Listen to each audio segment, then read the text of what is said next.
আসসালামু আলাইকুম গাইস, আমি আপনাদের মাঝে একটি গুরুত্বপূর্ণ তথ্য নিয়ে আসলাম। কয়েকদিন ধরে ফেসবুকে, ইউটিউবে দেখতেছি যে 20 টাকা নোট নিয়ে সমস্যা।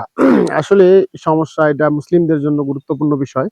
তো আপনারা যারা দেখেছেন এই 20 টাকার নোটটার মধ্যে দিনাজপুর শহরের কান্তজিউর মন্দির এখানে মানে ছবিটা সেখানে দেওয়া হয়েছে। আচ্ছা, আমি একজন মুসলিম ভাই। আমি মুসলিম। আমি এই 20 টাকার নোটটা নিয়ে মন্দির নিয়ে কিভাবে মসজিদে যাই? একটা চিন্তা ফিকির করা উচিত ছিল। আমাদের বাংলাদেশ মুসলিম কান্ট্রি দেশ, সেখানে যদি মন্দির বসানো হয় টাকার মধ্যে, তাহলে এটা কি ধরনের সিচুয়েশন? এটা কি করা হচ্ছে এবং কি চলতেছে এই বিষয়টা ভাবা উচিত।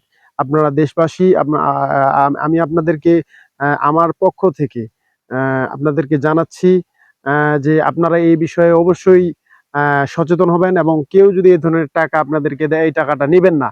এবং কি আমিও এর থেকে সতর্ক থাকবো এবং আপনারা দেশবাসী সবাই সতর্ক থাকবেন। যারা মুসলিম তারা অবশ্যই এবং কি এই টাকাটা বয়কটের জন্য দরকার হলে মিছিল বা সরকারকে চাপ দেওয়া বা বিভিন্ন রকম ভাবে এই ধরনের কার্যকলাপ আপনারা সবাই সচেতন হন এবং সজাগ হন এবং আপনারা জেগে ওঠেন এবং মুসলিম ভাইরা সবাই জেগে উঠবেন।